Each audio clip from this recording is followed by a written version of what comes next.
Assalamualaikum warahmatullahi wabarakatuh. Salam sejahtera untuk kita semua. Baik, para mahasiswa sekalian, kali ini kita akan membahas tentang penyakit akibat faktor biologi. Jadi penyakit akibat kerja, faktor biologi.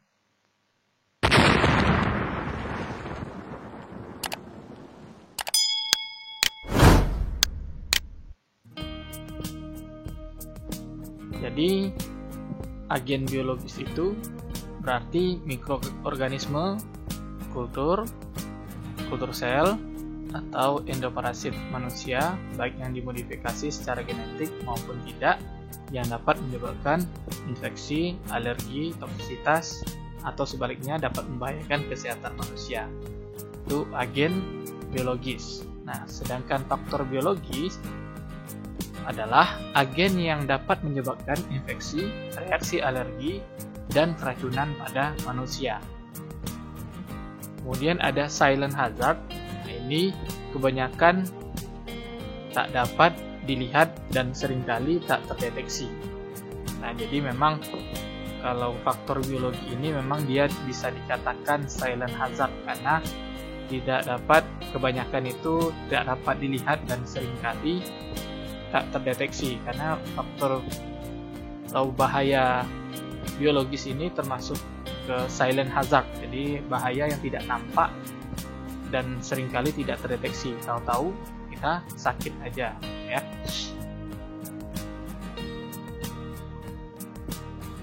Nah, jadi penyebabnya atau agennya apa? Ya, jadi mikroorganisme adalah sekelompok organisme yang hanya dapat dilihat dengan menggunakan mikroskop, ya.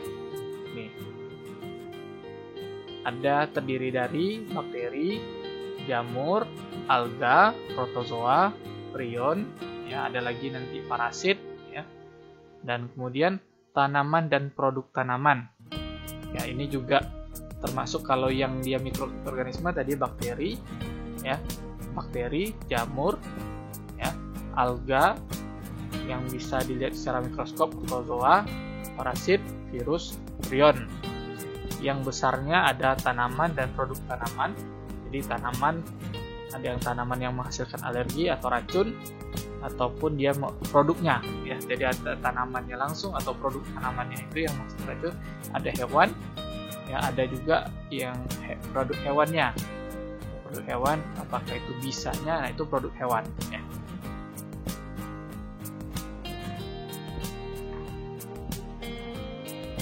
Tanaman dan produk tanaman ini akan menghasilkan reaksi alergi atau hipersensitivitas. Contohnya asma, ya.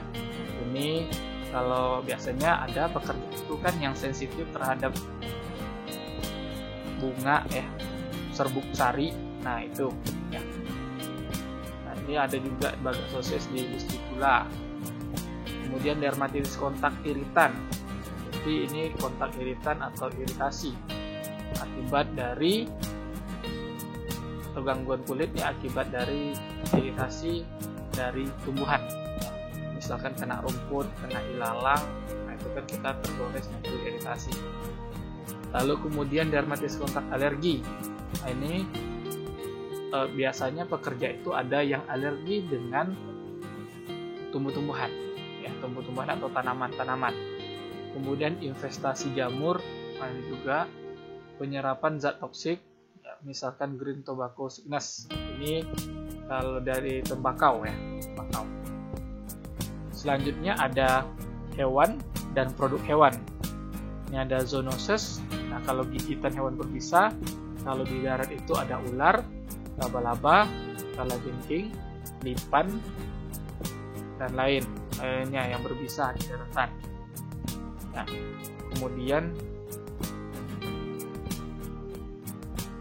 ada lagi yang di laut, ya, stingfish, ya. Kemudian jellyfish, ini ubur-ubur, stingray, dan ular laut. Ada yang seperti pari, kemudian ada ikan-ikan yang menghasilkan sengat, ya. Nah, ini terkait, ini kalau gigitan atau sengatannya. ada yang menghasilkan listrik kan, produk listrik, nah itu juga ya. Sumber pajanan, jadi dari faktor biologis ini semua substansi biologis, baik itu cairan atau jaringan tubuh dan limbah medis yang mengandung mikroorganisme, virus atau toksik yang dapat menimbulkan gangguan pada kesehatan manusia. Ini kalau pajanan dia biasanya cairan atau jaringan tubuh ya, atau limbah medis yang mengandung mikroorganisme seperti darah, nanah ya, plasma. Nah, ini potensial material potensi yang berpotensi menyebabkan infeksi ya. Ini ada darah, sperma, sekret vagina, cairan dari otak dan sumsum tulang belakang, cairan dari persendian, cairan dari dada atau dari paru-paru, cairan di sekitar jantung, cairan dari perut, air liur dalam perawatan gigi. Kemudian ini cairan tubuh ya, yang selain bisa juga dari darah dan lainnya ya. Ini jadi memang ini yang menjadi material penghantar atau menjadi paparan ke pekerja ya, dari biologi ya, karena ini jadi perantaranya darah, sperma, sekret, cairan ya. Bahkan ada droplet ya, kita bersin batuk, nah itu juga. Jalan masuk patogen ke dalam tubuh manusia. Ada pertama itu dari oral system atau dari pencernaan ya. Ini melalui makanan, paparan dari makanan. Biasakan ada yang hepatitis, biasanya hepatitis itu dia tidak boleh dia menular melalui makanan, makan sepiring gitu ya. Nah itu juga. Kemudian ada inhalasi, nah, sistem pernapasan. Ini yang paling sering nih, ya. Baik itu TBC, ya sekarang ini lagi fenomenal di pandemi, ya terkait dengan COVID-19. Nah ini memang melalui inhalasi atau sistem pernapasan ya, droplet. Jadi masuknya melalui sistem pernapasan. Kemudian ada lagi gigitan serangga, ini melalui vektor ya. Nah, vector-borne disease. Jadi kalau gigitan serangga ini seperti parasit ya, malaria ya, filariasis, kemudian ada lagi DBD ya. Nah, dan ada lagi demam kuning ya, banyak lagi ya, yellow fever gitu ya. Nah, itu memang melalui perantara nyamuk ya. Nah, lalu kemudian ada lagi darah. Nah, ini terkait dengan ini tertusuk jarum atau benda tajam ya, blood-borne disease. Nah ini seperti penyakit HIV ya, kemudian hepatitis juga bisa yang bisa menggunakan melalui darah. Kemudian transmisi melalui hubungan seksual. Nah ini juga ya seperti ya tadi HIV ya, penyakit kelamin lainnya yang gonoro, Pancasila ya, dan lain-lain, sifilis ya gitu. Kemudian selanjutnya kontak langsung dengan hewan, material hewan atau produk hewan. Ini ada brucellosis, contohnya itu. Jadi ada kontak langsung dengan hewan atau material hewan, atau kita kontak langsung misalkan dengan kucing atau apa, misalkan hewan-hewan yang kotor ya. Lalu seperti kalau ayam itu ada tungaunya, nah itu juga kita bisa kena ya. Kemudian ada gigitan hewan berbisa, ular, laba-laba, kulit kucing, dan lain-lain. Ini juga bisa menyebabkan, jadi bisa menyebabkan penyakit ya. Kemudian traumatic skin injury, nah ini juga ya. Kalau misalkan ada terkait kita pernah atau luka ya, luka dari kita ada luka, kemudian ini bisa juga tertular ya.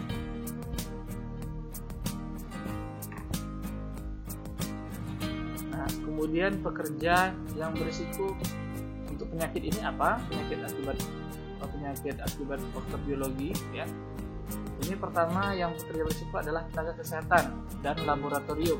Ya, ini yang paling, ini juga sekarang ada yang dikhawatirkan di COVID-19 ini ya, ini dia tenaga kesehatan dan laboratorium, karena memang mereka berhadapan langsung nih dengan bakterinya ya, karena bakteri atau virusnya gitu ya, bakteri dan virusnya, karena mereka memeriksa langsung untuk memastikan apakah memang positif atau ada bakterinya atau tidak, human patogen. Nah ini ya, perawat dan dokter ya ini. Kemudian selanjutnya ada dokter hewan, ini terkait dengan penyakit yang menular melalui hewan ya, atau dari sapi gitu ya, atau dari kambing atau dari mana lagi ya, kucing ya. Kemudian ada penjagal, ini penjagal atau pemotong hewan ya, itu juga bisa ya berisiko bisa tertular karena dia akan memotong hewan itu kan ada darah ya, itu jika seandainya nanti ada luka bagi penjaganya ini bisa tertular. Kemudian nelayan, ini terkait tadi ada yang di laut ya, ada ular laut gitu ya, atau listrik dan segala macam yang berisiko. Kemudian pekerja pertanian, ini terkait dengan alergen biologis yang terbawa debu ya, kemudian racun ya, racun dari tumbuh-tumbuhan ya, kemudian cacing, parasit yang tropis. Ini ya, ini bagi pertanian ya, karena memang inilah kalau tidak mereka tidak sangat kurang APD-nya, ini juga bisa mengalami penyakit ya. Kalau cacing ini jelas ya, cacing kita atau cacing tambang ya, nah dia tidak pakai sepatu saat bekerja itu, kalau kemudian tidak higienis dalam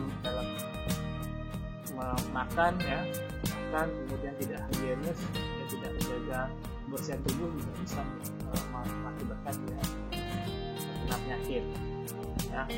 Alergen biologi, nah ini memang ya saya sendiri saja mengalaminya ya, saya sangat alergi terhadap rumput, jadi kalau kena ya saya langsung merah-merah kulitnya ya, atau dan serbuk sari lainnya ya, ini juga bisa petani itu dia bersin-bersin atau alergi ya. Nah selanjutnya ada pekerja kayu, ini terkait dengan serbuk-serbuk tadi, dan juga selain itu juga ada pekerja, kalau serbuk itu kan termasuk di dalam kimia, tapi ini juga terkait dengan biologi ya, dimana di pekerja kayu ini juga kan di situ ada menjadi sarang tingkah atau hewan-hewan yang memiliki berbisa ya, seperti ular, kerja kucing, lipan gitu. Kemudian pekerja pabrik tekstil, ini terkait tadi dengan demam atau dengan serbuk sari ya, atau serbuk dari kapas ya, nah ini juga. Kemudian limbah dan pekerja kompos, ini terkait dengan pekerja yang ada di TPA atau tempat pembuangan sampah akhir ya, ini bisa berisiko untuk terkena penyakit ya. Ada cacing itu ya, penyakit infeksi lainnya. Lalu kemudian penambang, nah ini jelas penambangan ya, ini paling utama itu yang paling sering dijumpai adalah cacing tambang, dan itu ada bakteri lainnya ya. Dan kemudian pekerja bangunan, ini terkait dengan tetanus karena dia tadi terinfeksi atau tertusuk paku dan segala macamnya ya, luka-luka lainnya.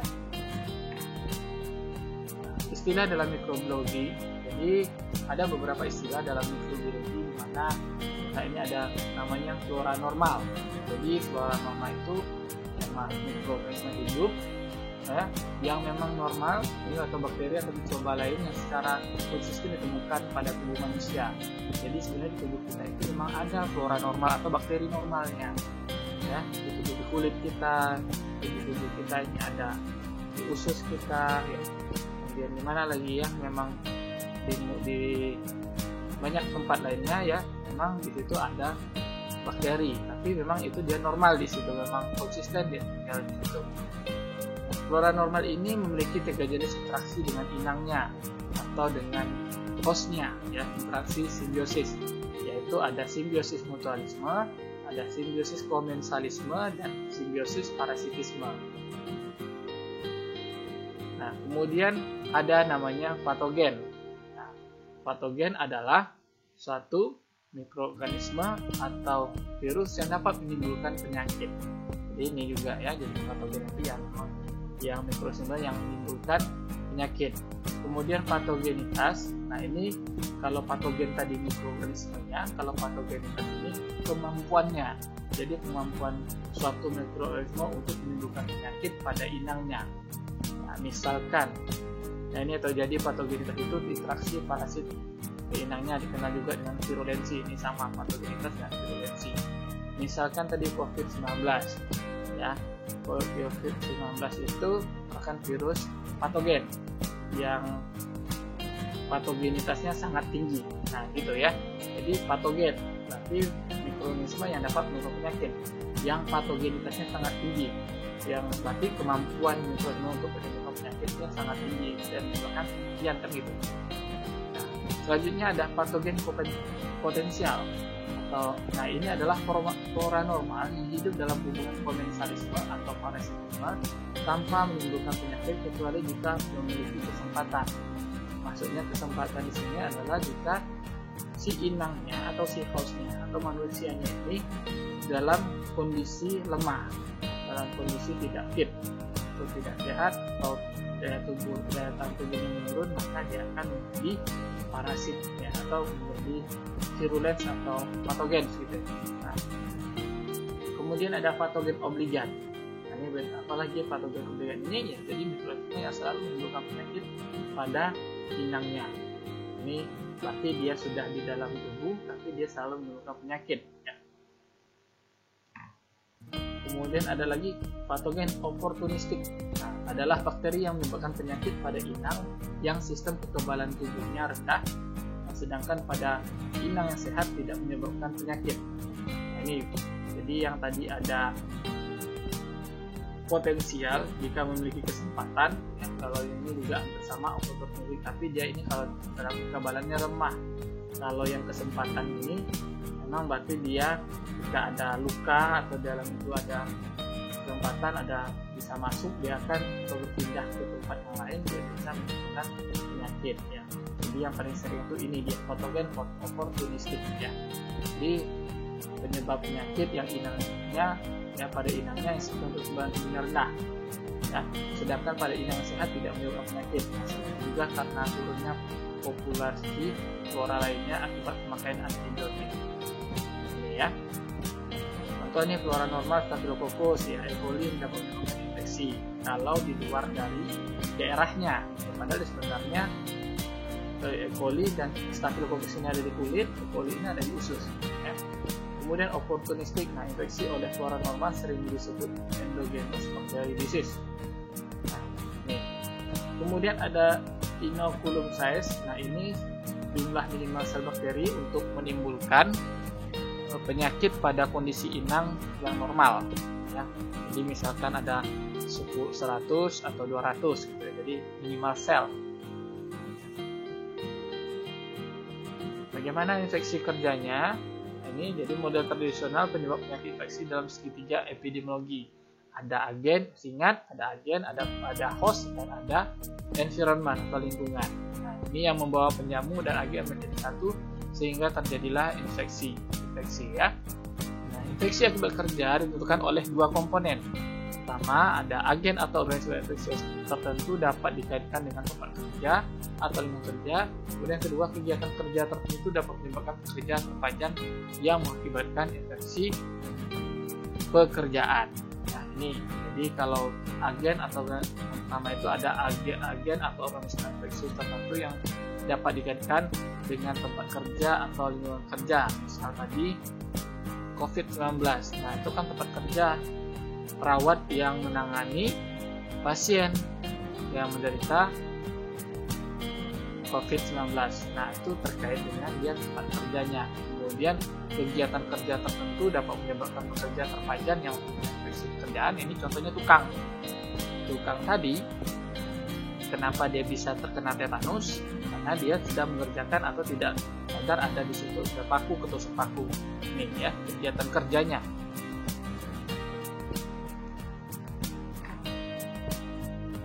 Kemudian dalam kasus individu di mana infeksi pekerjaan dicurigai atau ketika sumber infeksi tidak jelas. Nah, ini penting mengambil riwayat pekerjaan yang memadai. Nah, jadi kita perlu menanyakan riwayat pekerjaannya, karena memang dalam kasus individu ini mana infeksi kerja dicurigai atau ketika sumber infeksinya tidak jelas, ini bisa kadang tidak jelas ya di mana dia kenanya. Contohnya TBC, di mana dia kenanya ya, kita nggak tahu apakah dari rumah atau di tempat kerja kan gitu, makanya kita perlu ngambil riwayat pekerjaannya. Kemudian jika sumber pekerjaan tidak dikenali, akan ada kelanjutan risiko bagi pekerja lain di area kerja yang sama, dan yang terkena dapat individu mungkin berisiko terinfeksi ulang saat kembali bekerja, terutama jika kekebalan penuh setelah infeksi awal tidak terjadi ini.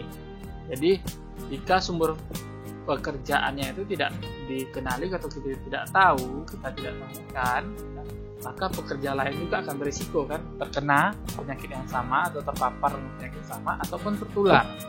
Lalu kemudian juga ini terkait dengan daya tahan tubuh. Jadi memang kalau dia belum sempat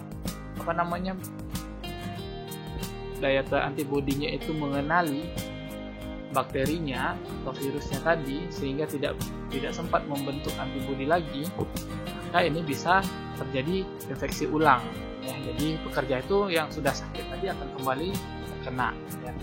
Nah, infeksi yang diperoleh dari tempat kerja dapat menyebar ke pekerja lain ya, pekerja lain di tempat kerja, kemudian di keluarga ataupun kontak sosial ya.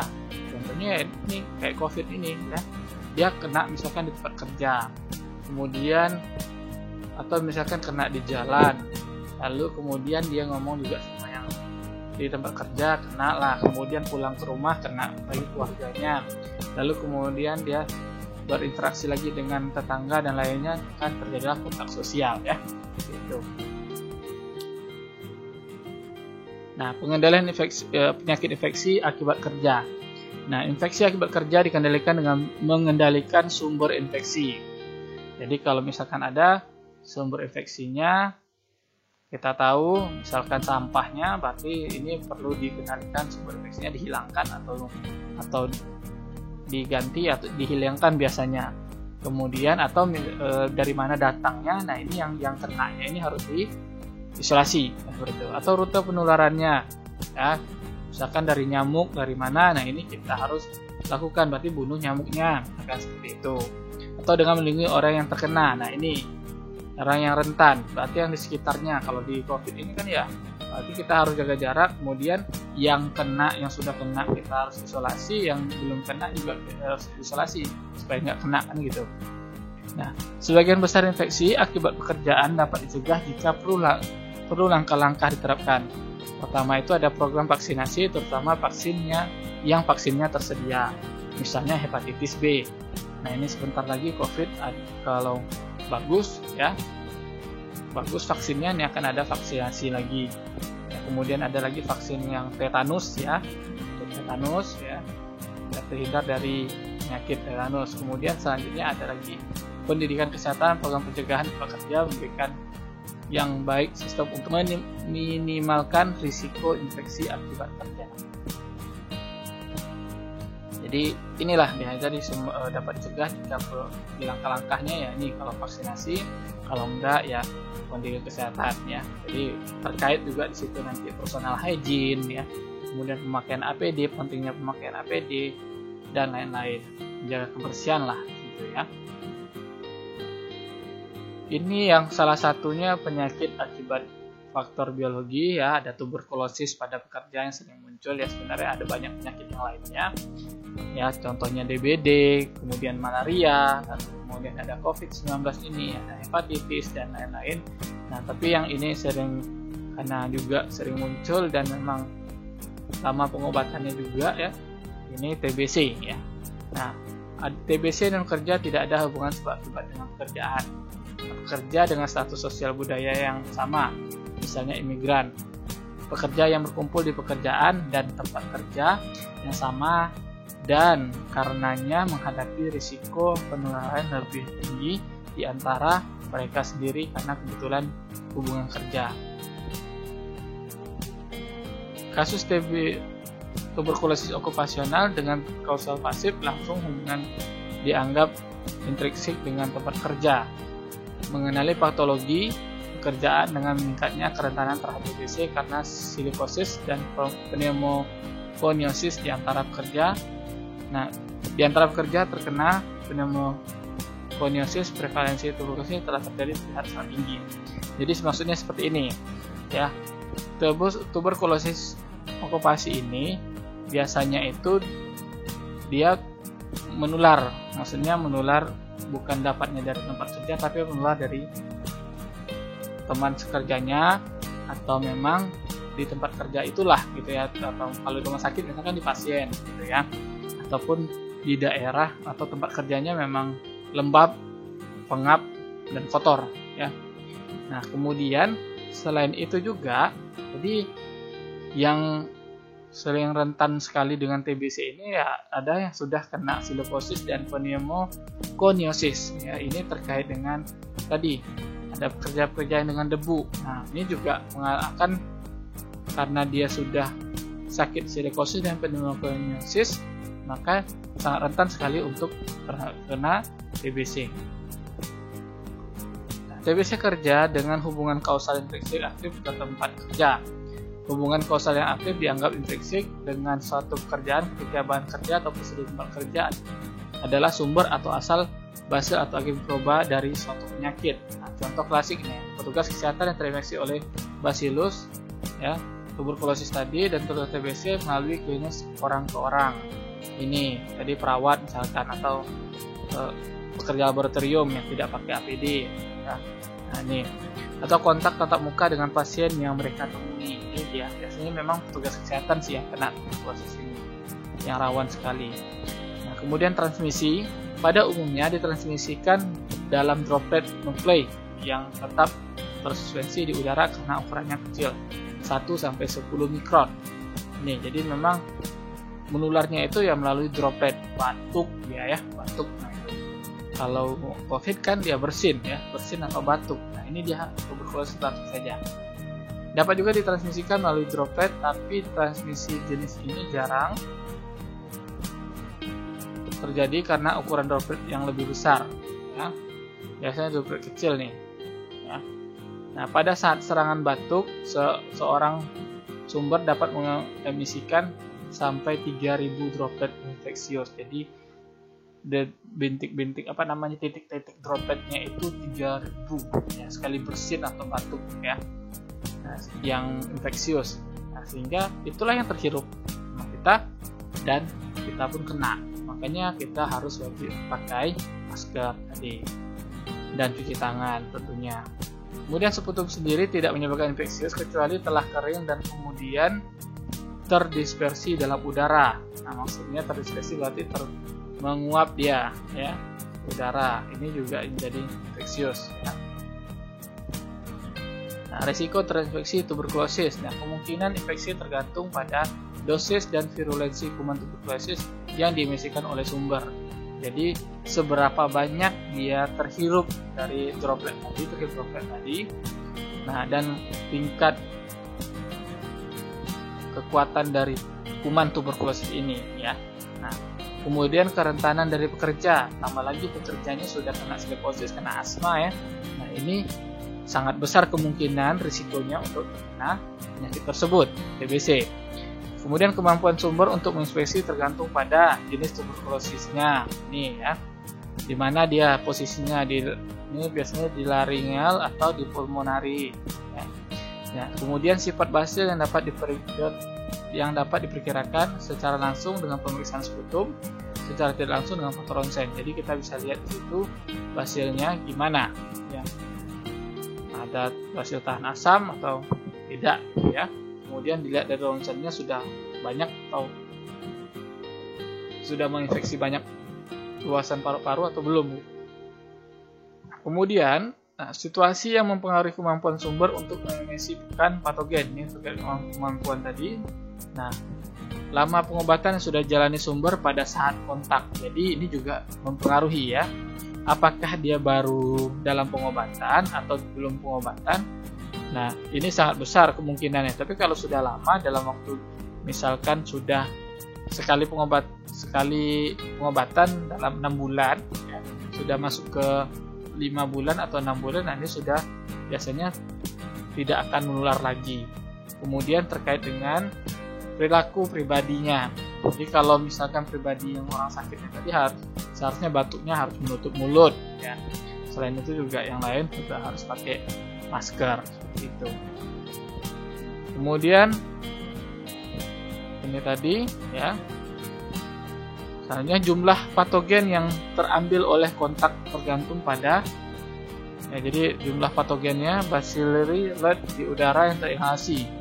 Nah, tergantung bacillary load-nya ini tergantung pada volume udara yang ditempati. Ya. Bisa volume yang lebih besar berarti lebih banyak dilusi.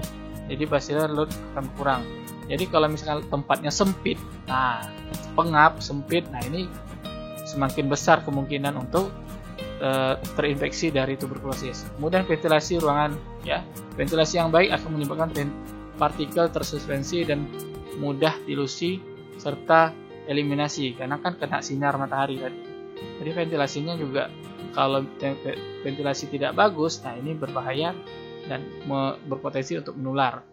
Kemudian faktor germisidal seperti sinar matahari. Nah ini tadi saya bilang sinar matahari, cahaya ultraviolet, dan kelembaban yang relatif rendah. Kalau misalkan tidak ada sinar matahari, cahaya ultravioletnya pun kurang, ya, buatannya ini tak ada, dan kelembabannya sangat tinggi. Nah ini bisa meninggi ya atau meningkatkan risiko untuk terinfeksi tuberkulosis. Selanjutnya, dosis infeksi diperkirakan dari jumlah basil dalam udara, ruangan, dan durasi kontak nih. Ya, jadi memang semakin sering kita kontak dengan pasiennya itu ya, kemudian ruangannya pun juga pengap ya, kita akan kena gitu. Kemudian pertahanannya, jadi ini ada good ventilations, defecation, kemudian respiratory tract ya. Jadi ini pertahanan dari tubuh kita manusia, ini di antibodinya lah gitu ya. Proses pertahanannya ada di saluran pernapasan ya, ciliarinya banyak ini ya, urogenital ya, urination ini. Nah, karena adanya interaksi antara adesin ini materi pada permukaan sel mikroorganisme dengan sel inang, reseptor mikroorganisme dapat menempel pada permukaan epitel inang sehingga tidak dapat dikeluarkan dari tubuh inang dengan mekanisme pertahanan di atas. Makanya kalau sudah terinfeksi, nah ini bahaya ya. Dia tidak akan hilang kecuali dengan pengobatan. Faktor risiko ini ya, jadi dosisnya, konsentrasi patogen, kemudian durasi dan frekuensi paparan tadi sudah jelas. Lalu kemudian personal hygiene. Kalau buruk ya berisiko sekali ya. Kalau bagus ya enggak. Kemudian tempat kerjanya ya, ini juga cara kerja tempat kerjanya ini juga ya. Jadi dan jenis material yang digunakan ya. Baik, itu tadi terkait dengan penyakit ya, akibat faktor biologi ya, bekerja faktor biologi. Dan kita sudah bahas juga terkait dengan tuberkulosis kerja. Jadi sangat banyak sekali ya jenis-jenis atau penyakit yang disebabkan oleh faktor biologi. Semoga video ini bermanfaat bagi mahasiswa semua. Saya akhiri. Assalamualaikum warahmatullahi wabarakatuh.